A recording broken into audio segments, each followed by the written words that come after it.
Hello friends, Madhu's কিচেনে আপনাদের সবাইকে স্বাগতম।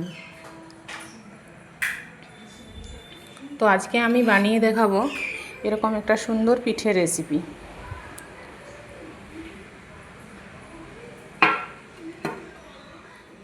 তো এরকম সুন্দর একটা পিঠের রেসিপি দেখতে চাইলে আপনাদেরকে পুরো ভিডিওটা স্কিপ না করে দেখতে হবে।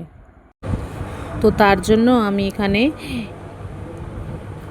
এই কাপের 1 কাপ সেদ্ধ চাল নিয়ে নিয়েছি। সেদ্ধ চাল মানে আপনারা যে চালটার ভাত খান ওই চালেই নিতে হবে 1 কাপ। 4 ঘন্টা আগে ভিজিয়ে রেখেছিলাম। তো প্রথমে ওটা আমি মিক্সিতে বেটে নেব। এর মধ্যে দিয়ে দেবো কয়েক টুকরো আদা আর 3টি কাঁচা লঙ্কা।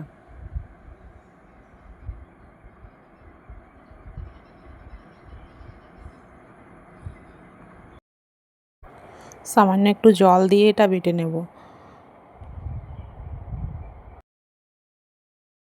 তো বন্ধুরা দেখুন, আমি সব চালটা খুব ভালোভাবে মিহি পেস্ট করে নিয়েছি।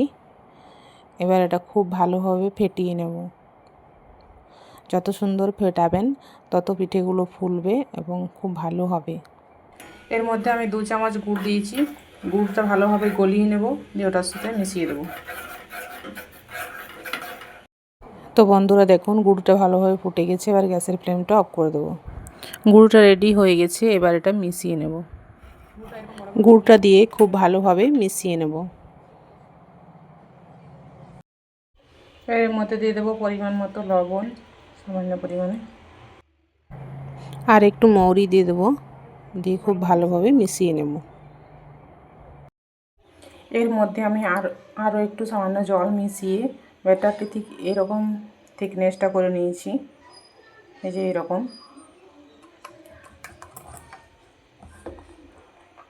ব্যাটার পুরোপুরি রেডি। এবারে পিঠেগুলো ভেজে নেব। কড়াইতে তেল গরম হয়ে গেছে। এবারে এক এক করে পিঠেগুলো ভেজে নেব। দেখুন বন্ধুরা, কি সুন্দর ফুলে উঠেছে পিঠেটা।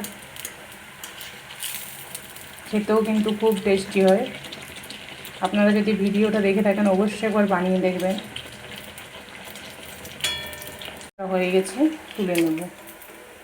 এরকমভাবে প্রত্যেকটা বানিয়ে নেব। দেখুন বন্ধুরা, এটা কত সুন্দর সফট আর ভেতরটা খুব সুন্দর জালিদার হয়েছে। বন্ধুরা দেখুন, আমার সব পিঠেগুলো ভাজা হয়ে গেছে। আমি সবগুলো প্লেটের মধ্যে সাজিয়ে নিয়ে চলে এসেছি। তো এই রেসিপিটি যদি আপনাদের ভালো লেগে থাকে please like, share and subscribe করে পাশে থাকার অনুরোধ রইল।